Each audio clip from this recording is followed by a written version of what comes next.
Ito may registration. Ang pala.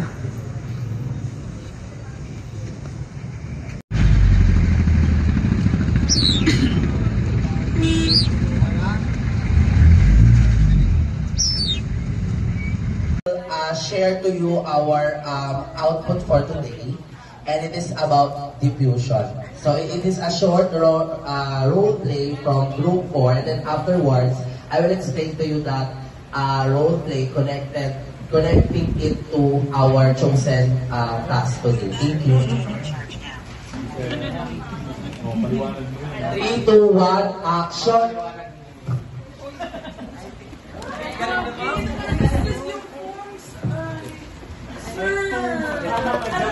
Hindi mo lang estudyante, ha?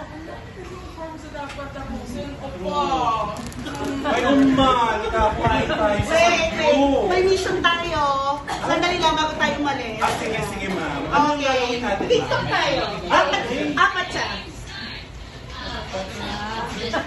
Ikaw lang. And tap. Okay.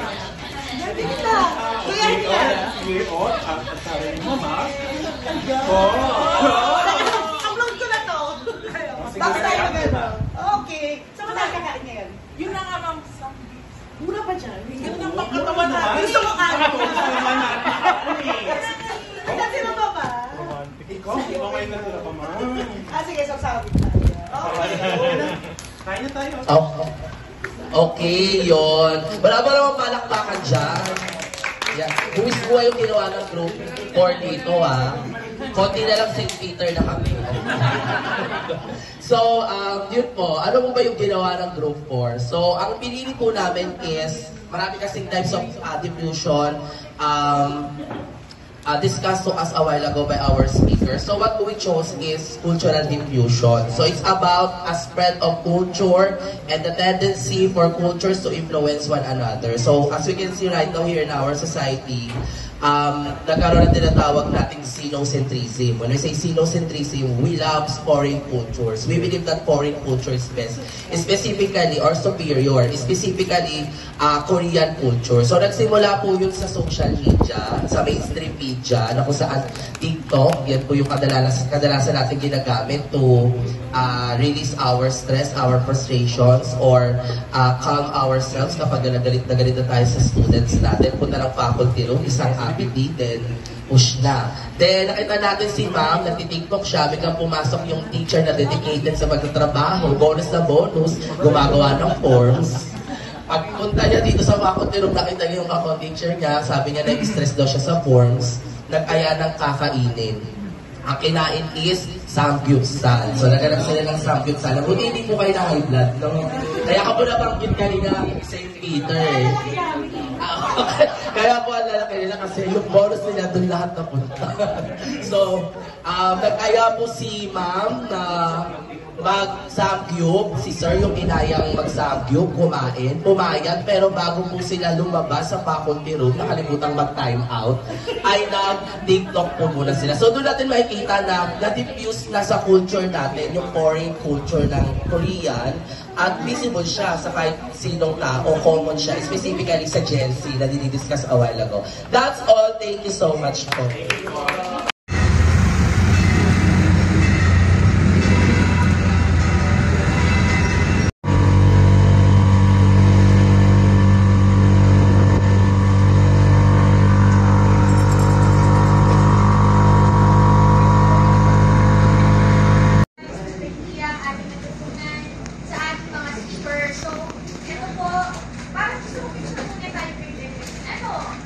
To make it more meaningful for not only for myself as a teacher but for my students who will be also the future leaders of our society towards productive citizenry.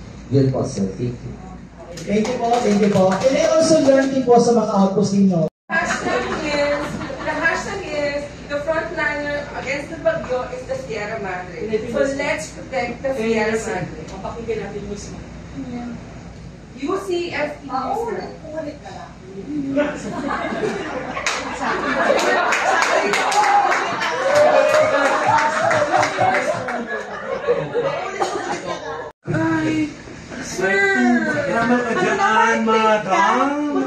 estudyante, ha? Ay, umma, kumain tayo sa Wait. view. May mission tayo. Sandali lang bago tayo umalis. Sige, ma'am. Ano yung gagawin natin, Pit stop ma'am? tayo. Apat siya. Ano ba? Ayun lang. And stop. Okay. The group 4 and we will share to you our output for today. And it is about diffusion. Nice na ulit yung plenary guys para bukas. Yan guys, magkakama na tayo.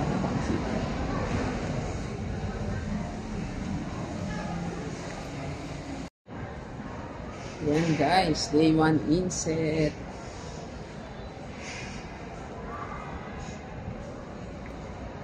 And so, without much ado, I'm asked to talk about intersubjectivity, which is one of the modules. Dito kami ngayon sa may Arroyo guys. Arroyo High School. Diyan kami kanina plenary. Tapos ngayon dito kami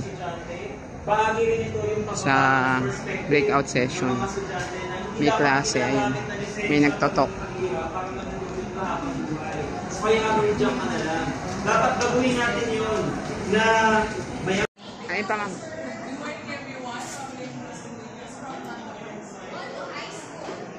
Hello, good morning everyone. I am Robert and I'm Robert High School. Ating grade 11. Magandang umaga po sa amin lahat ang mga nagklase ng mga kasipayan, Jefferson. Ang kalbon is Sir Jeff. Grade 11 po ang hawak ko. Yun po.